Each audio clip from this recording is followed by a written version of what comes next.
Oke, halo semuanya. Jadi pada kesempatan kali ini kita akan membahas tentang fisiologi tumbuhan ya, terutama kaitannya dengan materi peran cahaya terhadap perkembangan tanaman. Ya, karena ini juga merupakan materi yang cukup penting dan banyak sekali dibahas gitu ya. Yang kita tahu bahwa cahaya itu perannya dalam fotosintesis ya. Jadi perubahan zat-zat anorganik menjadi zat organik yang melalui bantuan cahaya gitu.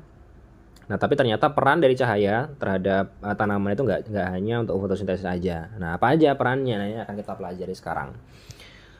Nah, secara garis besar sebenarnya ada banyak sekali ya peran dari cahaya itu. Namun pada video kali ini kita nggak akan bahas semuanya ya. Tapi ini overview aja bahwa ternyata cahaya itu juga berperan dalam proses ini ya. Misalnya proses germinasi atau proses perkecambahan ya. Jadi cahaya itu juga dapat memicu terjadinya perkecambahan. Kemudian cahaya itu juga bisa memicu terjadinya deetiolasi. Nah, apa itu deetiolasi? Nanti kita akan bahas juga. Nah, kemudian cahaya juga bisa memicu terjadinya ini shade avoidance atau penghindaran terhadap kondisi gelap ya. Jadi tanaman itu kan dia untuk hidup butuh cahaya, otomatis ketika ada shade atau ada kegelapan ya, dia berada dalam kondisi gelap, dia akan mencoba untuk tumbuh lebih tinggi gitu yang menyebabkan dia akhirnya bisa terpapar oleh cahaya. Nah, ini juga peran dari cahaya atau stimulusnya juga cahaya. Nah, kemudian ada juga fototropisme, yaitu kecenderungan tanaman untuk tumbuh pada arah datangnya cahaya gitu ya. Jadi teman-teman tahu misalnya kayak bunga matahari, dia kan tumbuhnya menghadap cahaya ya. Jadi kalau misalnya cahayanya datang dari barat, dari timur. Jadi datang dari timur ketika pagi hari, maka bunga matahari akan menghadap ke timur gitu ya. Nah, ketika semakin siang, kemudian semakin sore, cahaya itu udah berada di barat ya, cahaya matahari, maka dia akan menghadap ke barat juga. Nah, itu kita sebut sebagai fototropisme. Nah, ini kita nanti juga akan bahas. Nah, kemudian cahaya juga berperan dalam pergerakan kloroplas di dalam sel tumbuhan gitu. Kemudian juga berperan dalam ini stomatal opening atau pembukaan stomata ya. Ketika ada cahaya maka stomata akan membuka. Nah, ini kaitannya dengan fotosintesis ya. Dan cahaya itu juga berperan dalam circadian rhythm ya atau jam jam tubuh ya, jam tubuh dari tanaman itu sendiri. Nah, kemudian yang paling penting juga di sini bahwa cahaya juga sangat berperan dalam proses pembungaan. Nah, ini ada banyak sekali ya peran dari cahaya itu terhadap perkembangan dari tumbuhan. Akan tetapi pada video kali ini kita nggak akan bahas semuanya. Aku akan bahas beberapa aja yang cukup penting gitu ya. Jadi nanti kita akan bahas tentang germinasi, kemudian deetiolasi, fototropisme, dan pembungaan gitu. Oke, sebelum kita melangkah lebih jauh ya terkait dengan peran dari cahaya terhadap perkembangan dari tumbuhan, kita perlu berkenalan dulu dengan yang namanya fotoreseptor. Ya, jadi fotoreseptor ini merupakan suatu pigmen ya atau protein yang dia bisa menangkap cahaya. Jadi mereka yang berperan untuk menangkap cahaya gitu. Nah, mungkin fotoreseptor yang kita tahu itu adalah klorofil ya, klorofil, kemudian ada karotenoid yang mereka berperan dalam proses fotosintesis. Nah, tapi pembahasan kita kali ini bukan fotosintesis ya, tapi adalah fotomorfogenesis. Artinya perkembangan morfologi dari tumbuhan itu yang dipengaruhi oleh cahaya. Nah, dalam pembahasan fotomorfogenesis ini ada 3 fotoreseptor yang harus kita ketahui ya. Ada yang namanya fototropin, kemudian ada yang namanya kriptokrom dan fitokrom. Nah, fototropin ya, kita mulai dari fototropin dulu. Dia adalah suatu fotoreseptor yang menangkap cahaya biru. Nah, ini bisa teman-teman lihat di sini ada spektrum cahaya dan fototropin ini dia menangkap pada gelombang cahaya sekitar sini ya. Ini untuk gelombang cahaya warna biru. Gitu, dan dia berperan dalam proses fototropisme. Nah, ngapalinya gampang ya. Jadi fototropin untuk fototropisme. Nah, apa itu fototropisme? Seperti yang aku sampaikan tadi ya. Jadi fototropisme ini adalah kecenderungan tumbuhan itu untuk tumbuh ke arah datangnya cahaya gitu. Nah, kemudian berikutnya adalah kriptokrom ya. Kriptokrom ini hampir mirip dengan fototropin. Jadi dia menangkap cahaya biru, cuma mungkin bedanya panjang gelombang yang diserap ya agak berbeda. Dan kriptokrom ini dia berperan dalam proses fotoperiodisme atau pembungaan, kemudian perkecambahan dan shade avoidance gitu. Nah, kemudian berikutnya adalah fitokrom. Nah, ini fitokrom yang akan sering banget nanti kita akan bahas ya. Jadi dia suatu fotoreseptor yang menangkap cahaya merah ya, merah dan merah jauh. Dan dia berperan salah satunya dalam proses germinasi biji dan fotoperiodisme. Nah, gitu. Nah, meskipun sebenarnya fotoreseptor itu di tumbuhan nggak cuma 3 ini ya, ada lagi yang namanya zeaxanthin gitu. Tapi untuk pembahasan kali ini kita bahas 3 aja dulu gitu. Nah, yang pertama adalah fitokrom. Ya, jadi fitokrom ini merupakan pigmen ya atau reseptor cahaya yang dapat memicu respon fotomorfogenik ya tadi. Jadi bisa memicu terjadinya perkembangan morfologi pada tanaman. karena mereka bisa menangkap cahaya gitu ya. Nah, ini adalah struktur dari fitokrom. Jadi fitokrom itu tersusun atas dua subunit ya, dua subunit saling identik satu sama lain atau kita sebut dimer gitu.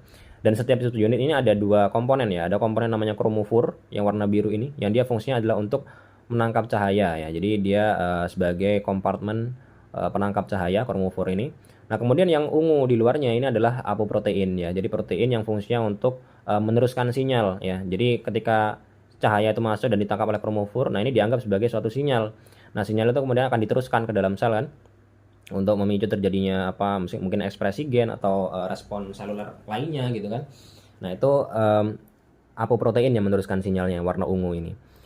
Nah, fitokrom ini dapat menyerap cahaya merah pada panjang gelombang 650 sampai 680 nanometer dan juga merah jauh ya atau infrared ya atau far red ya, itu sama aja. Pada panjang gelombang sekitar 710 sampai 740 nanometer. Nah, fitokrom ini dapat kita temukan dalam dua bentuk ya, yaitu PR ya atau fitokrom red menyerap cahaya merah dan juga PFR atau fitokrom far red yang menyerap cahaya merah jauh, dan dia sifatnya reversibel. Artinya PR dan PFR ini bukan dua protein yang berbeda, mereka bukan dua fotoreseptor yang berbeda, tapi mereka adalah fotoreseptor yang sama yang bisa berubah bentuk gitu. Jadi PR bisa berubah menjadi PFR ya, sebaliknya PFR juga bisa berubah menjadi PR, tergantung nanti stimulasi sinarnya bagaimana gitu. Nah, jadi misalnya ketika dalam kondisi yang tidak aktif ya, jadi PR ini adalah kondisi fitokrom dalam kondisi yang belum aktif atau inaktif. Nah, PR ini namanya fitokrom red ya, maka dia bisa menyerap cahaya merah. Ketika dia menyerap cahaya merah, maka dia akan berubah menjadi PFR ya, menjadi bentuk yang aktif ya, yaitu PFR. Nah, PFR ini karena dia peka terhadap cahaya merah jauh ya, ketika dia dipaparkan dengan cahaya merah jauh, maka dia akan berubah ya menjadi PR lagi gitu. Dan ini reversible, artinya bisa bolak-balik gitu, tergantung stimulusnya. Nah, ya jadi ini ya, jadi PFR adalah bentuk aktif, sedangkan PR adalah bentuk yang inaktifnya. Nah, PR kemudian bisa menyerap cahaya merah berubah menjadi PFR, sebaliknya PFR menyerap cahaya merah jauh kemudian berubah menjadi PR. Nah, kenapa PFR ini merupakan bentuk yang aktif? Nah, ini bisa teman-teman lihat pada ini mekanisme selulernya. Jadi fitokrom ini, ya fitokrom itu letaknya di sitoplasma ya. Ketika tidak aktif, mereka terletak di sitoplasma. Ya, jadi PR ini terletak di sitoplasma, kemudian ketika menerima cahaya merah, maka PR akan berubah menjadi bentuk aktifnya yaitu PFR. Nah, ketika teraktivasi ini, maka PFR akan bermigrasi atau berpindah ke dalam nukleus dan dia akan berperan sebagai faktor transkripsi ya. Apa itu faktor transkripsi? Ya, faktor transkripsi adalah suatu molekul yang dia dapat mengaktifkan transkripsi pada gen-gen tertentu. Ya, gen tertentu. Dalam hal ini adalah gen-gen untuk fotomorfogenesis. Jadi misalnya gen untuk perkecambahan atau gen untuk pembungaan gitu ya. Jadi PFR ini fungsinya untuk mengaktifkan gen-gen tersebut gitu. Nah, ketika kemudian ada induksi sinar ini ya, sinar atau cahaya inframerah atau cahaya merah jauh, maka PFR yang aktif ini tadi akan dinonaktifkan menjadi PR lagi. Nah, PR ini kemudian akan balik lagi ke sitoplasma gitu. Nah, ini adalah fitokrom. Nah, kemudian gimana sih peran dari cahaya atau dalam ini fitokrom juga ya terhadap perkecambahan gitu. Nah, ingat ya, kita tetap dengan konsep bahwa PFR ini adalah bentuk aktifnya. Otomatis untuk biji itu bisa berkecambah, dia harus mengakumulasi PFR gitu, mengakumulasi bentuk aktif dari fitokrom. Kalau fitokrom ini nggak diaktifkan, maka perkecambahan itu nggak akan terjadi. Ya, jadi cahaya merah dalam hal ini ya, cahaya merah itu menyebabkan akumulasi PFR sehingga memicu perkecambahan. Nah, kenapa kok bisa menyebabkan akumulasi PFR ya? Karena tadi cahaya merah itu bisa merubah PR ya, ini red light ya, PR menjadi PFR atau bentuk aktifnya sehingga memicu terjadinya perkecambahan gitu. Nah, sedangkan cahaya merah jauh itu menghambat perkecambahan. Kenapa? Ya sebaliknya ya. Karena PFR yang bentuk aktif, ketika dia dipaparkan dengan cahaya merah jauh, maka dia akan terkonversi atau berubah menjadi PR. Yang ini adalah bentuk inaktif.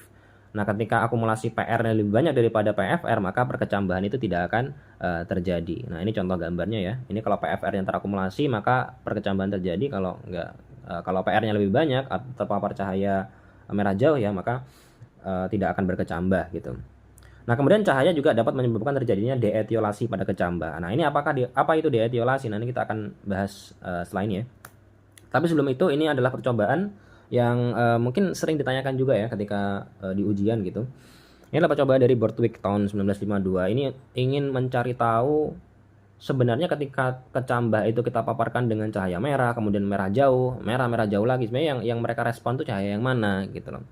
Kalau tadi konsep kita kan, oh kalau dipaparkan cahaya merah aktif gitu, artinya bisa berkecambah. Kalau dikasih cahaya merah jauh, dia dihambat perkecambahannya. Terus kalau kita misal kasih merah jauh, merah jauh gitu, apa yang terjadi pada kecambah? Nah, ini percobaan ini ingin menguji itu gitu.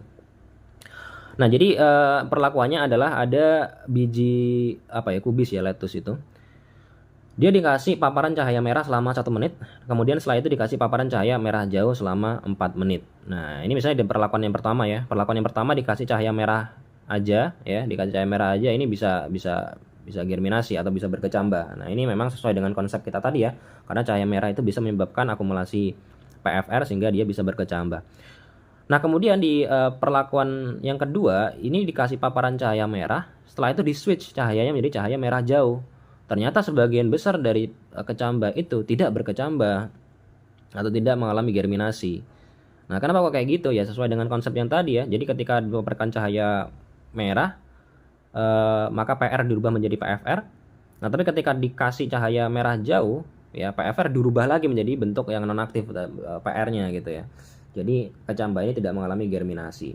Nah, kemudian di perlakuan berikutnya ini switch-nya berulang kali gitu ya, dikasih cahaya merah jauh, merah jauh, merah jauh, kemudian cahaya yang terakhir dipaparkan adalah cahaya merah. Ternyata ini menyebabkan terjadinya germinasi. Nah, sebaliknya ketika paparan terakhirnya itu adalah cahaya merah jauh, maka tidak terjadi germinasi.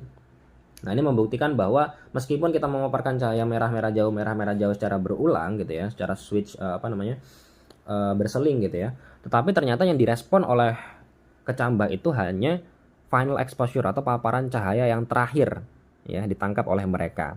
Ya, jadi nggak peduli nih meskipun misalnya di perlakuan yang ketiga ini ya, meskipun mereka sebelumnya pernah dipaparkan oleh cahaya FR ya, cahaya far red beberapa kali, selama paparan terakhirnya itu adalah cahaya merah, maka dia akan bisa berkecambah. Nah, jadi yang perlu diperhatikan ya, ini key pointnya ya, yang perlu diperhatikan adalah cahaya terakhir yang dipaparkan pada kecambah itu gitu ya. Jadi yang direspon oleh tumbuhan itu adalah cahaya paling akhir.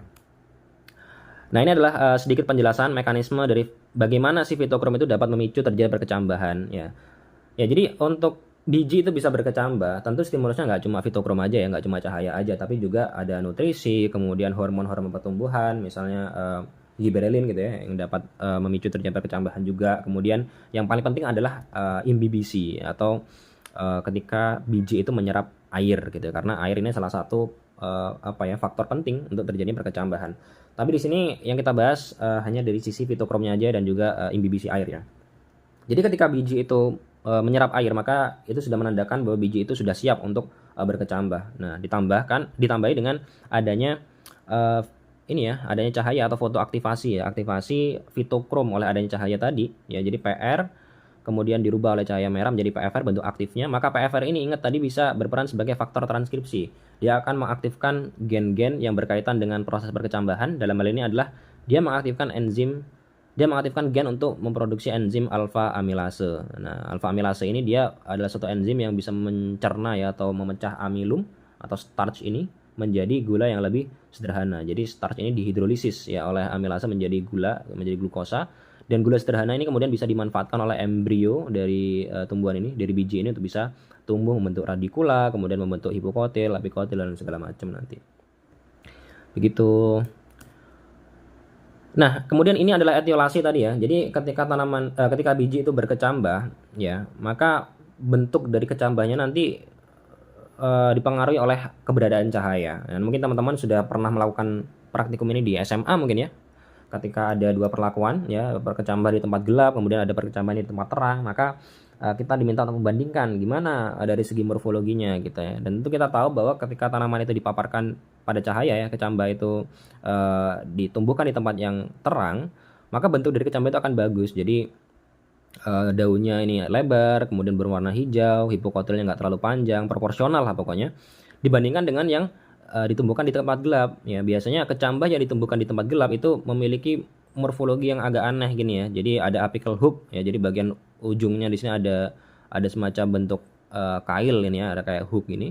Kemudian kotyledonnya tidak memanjang ya, tidak melebar. dan hipokotilnya itu biasanya panjang banget kayak gini ya, tidak proporsional dengan kotiledonya ataupun dengan akarnya gitu, dan warnanya pucat biasanya. Nah, kondisinya semacam ini kita sebut sebagai etiolasi. Ya, etiolasi itu disebabkan oleh adanya akumulasi PR ya. Karena nggak ada cahaya merah yang dipaparkan, maka PR itu menjadi terakumulasi di dalam kecambah dan akhirnya menyebabkan terjadinya etiolasi. Nah, paparan cahaya itu dapat memicu terjadi deetiolasi. Jadi bisa mencegah terjadinya etiolasi ini maupun bisa mereverse ya, dalam suatu kasus bisa memperbaiki tanaman atau kecambah yang mengalami etiolasi ini diubah menjadi deetiolasi seperti ini, menjadi sehat lagi gitu. Itu karena paparan cahaya. Nah, cahaya di sini ditangkap oleh ini ada dua fitokrom ya. Dua fotoreseptor yang berperan, yaitu fitokrom dan juga kriptokrom.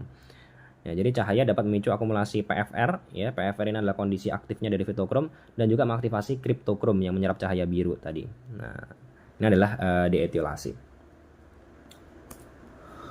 Nah, kemudian berikutnya adalah peran cahaya terhadap fototropisme atau arah pertumbuhan dari tanaman gitu ya. Mungkin teman-teman tahu bahwa tanaman itu bisa tumbuh sesuai dengan arah datangnya cahaya, karena memang cahaya adalah salah satu faktor yang sangat penting terhadap pertumbuhan di tanaman. Ini kita sudah bahas berulang kali ya. Ya, jadi keberadaan cahaya, kenapa kok bisa sih si tanaman ini mendeteksi keberadaan dari cahaya itu dan akhirnya mereka bisa tumbuh ke arah datangnya cahaya? Nah, itu karena ada peran dari fototropin tadi ya. Jadi ada satu fotoreseptor yang dia mengatur fototropisme, disebut sebagai fototropin. Nah, ceritanya seperti ini. Jadi misalnya katakanlah di sini ada suatu ujung tanaman ya, meristem apikal dari tanaman. Yang dot-dot merah ini adalah auksin. Ya, dot-dot merah ini adalah auksin.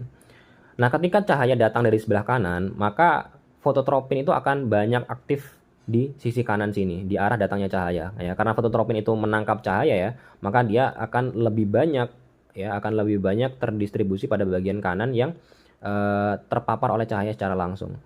Nah, sedangkan auksin itu ya, atau IAA ya, indole acetic acid itu dia sifatnya mudah rusak ya, mudah rusak oleh adanya cahaya. Nah, sehingga mereka akan berpindah ke sisi yang lebih gelap yang tidak terpapar oleh cahaya. Nah, auksin ini. Nah, ketika mereka berpindah ke daerah yang lebih gelap, dan fungsi dari auksin itu kan untuk dominansi apikal ya, untuk menyebabkan pertumbuhan ujung. Nah, ini menyebabkan akhirnya pertumbuhan dari ujung tanaman ini menjadi tidak proporsional atau tidak terbagi sama rata gitu ya. Daerah yang lebih gelap ini karena lebih banyak auksin, maka mereka akan tumbuh lebih cepat dibandingkan daerah yang kanan ini, daerah yang terpapar oleh cahaya yang auksinnya cuma sedikit. Nah, sehingga dia tumbuhnya akan bengkok, dan bengkoknya itu mengarah ke arah datangnya cahaya gitu. Karena bagian yang lebih dark atau bagian yang lebih gelap ini yang tidak terpapar cahaya, dia memiliki kandungan auksin yang lebih tinggi, sehingga seolah-olah dia tumbuh ke arah datangnya cahaya. Nah, gitu ya. Jadi peran dari cahaya di sini adalah untuk distribusi auksin dan fototropin gitu. Nah, berikutnya ini adalah peran cahaya terhadap pembungaan atau fotoperiodisme. Nah, ini mungkin agak rumit ya, jadi teman-teman mohon untuk fokus ya. Ya, jadi peran dari cahaya terhadap pembungaan atau fotoperiodisme, ya pertama kita harus mengenal dulu ada yang namanya short day plants ya, atau tanaman hari pendek ya. Kalau tanaman hari pendek berarti dia akan berbunga ketika siang itu lebih pendek ya daripada malamnya, atau daripada critical night length-nya. Nah, apa itu critical night length di sini?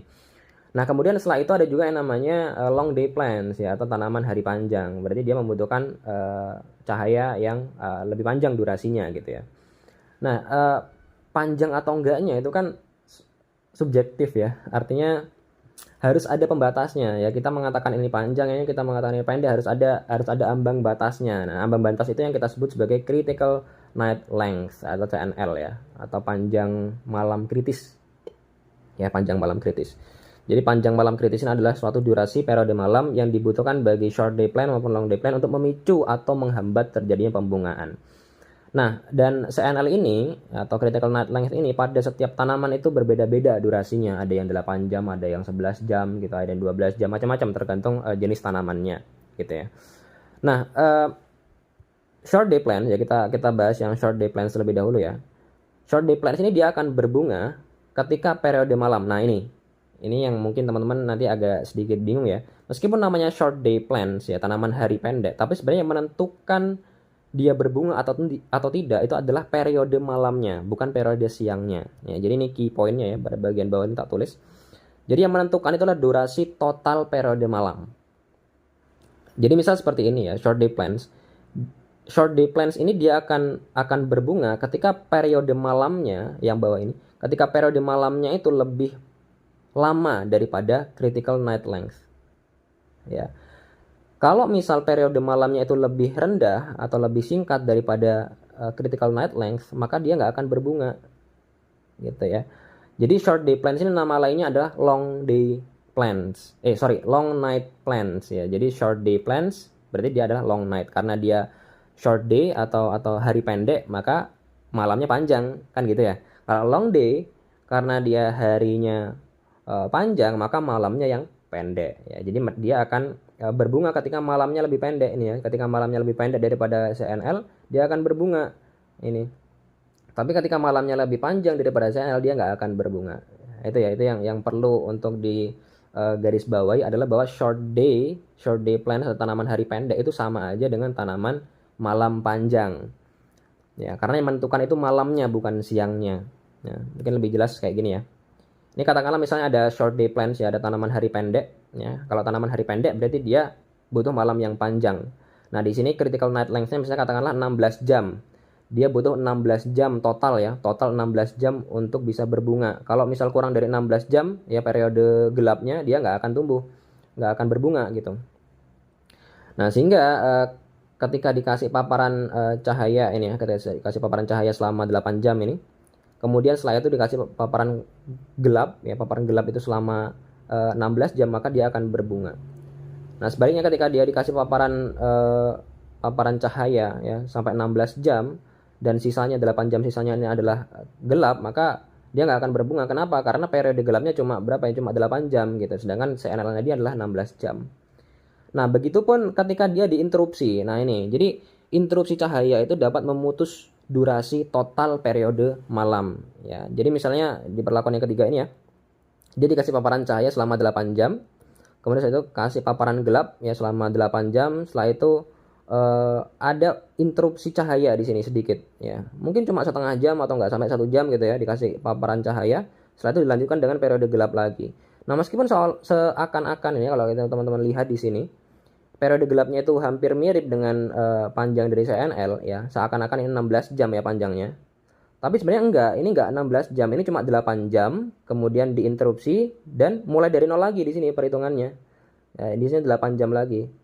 Ya, jadi ingat ya tadi bahwa CNL itu atau critical night length itu adalah durasi total periode malam. Ya, jadi durasi total periode malam. Ketika ada interupsi di tengah-tengah, maka itu bukan durasi total lagi dong karena ada interupsi. Nah, ini dianggap sebagai malam yang pendek di sini karena cuma 8 jam, kemudian interupsi cahaya, kemudian 8 jam lagi. Nah, ini nggak equal, nggak sama dengan 16 jam. Maka dia nggak akan berbunga. Nah, apalagi ketika dikasih cahaya 8 jam, kemudian ada interupsi gelap ya, interupsi gelap selama 1 jam lah mungkin katakanlah. Kemudian di sini ada paparan cahaya lagi 8 jam, setelah itu ada gelap lagi 8 jam, dia nggak akan berbunga karena untuk dia berbunga dia butuh 16 jam total kegelapan gitu ya, kegelapan total 16 jam. Itu short day plants.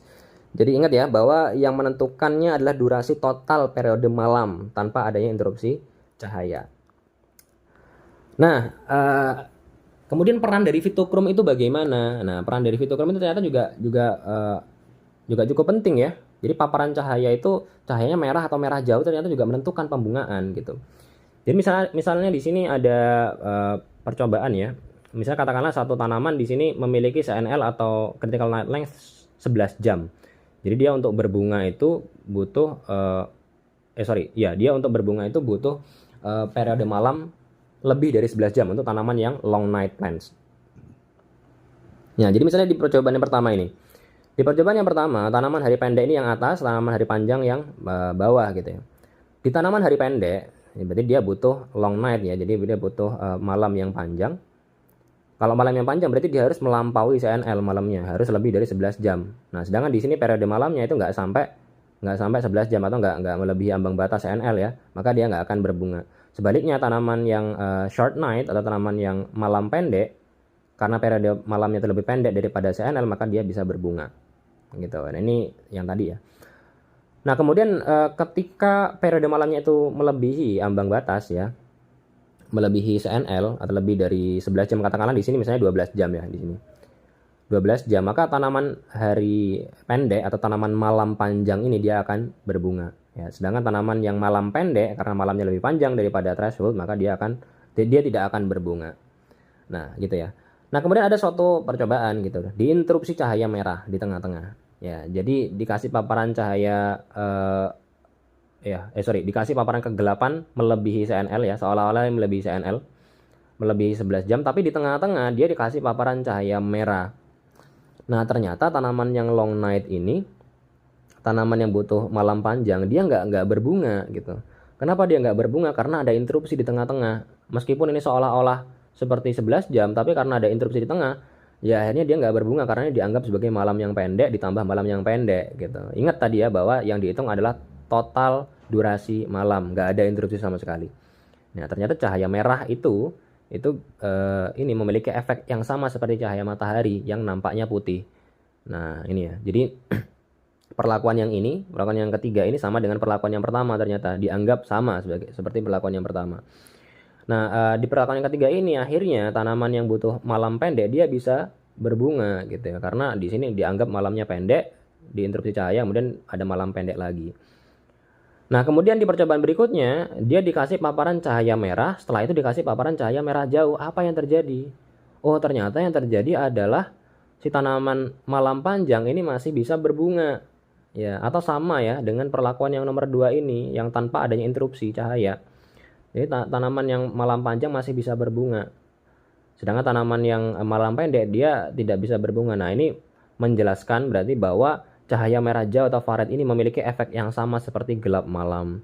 Dan meskipun di sini ada paparan cahaya merah, tapi karena disusul dengan paparan cahaya merah jauh, yang merah ini nggak dianggap ya, paparan cahaya merah yang mendahului ini nggak dianggap. Yang dianggap adalah paparan cahaya terakhir. Ini sama seperti perkecambahan tadi ya. Jadi yang dianggap hanyalah paparan cahaya yang terakhir saja.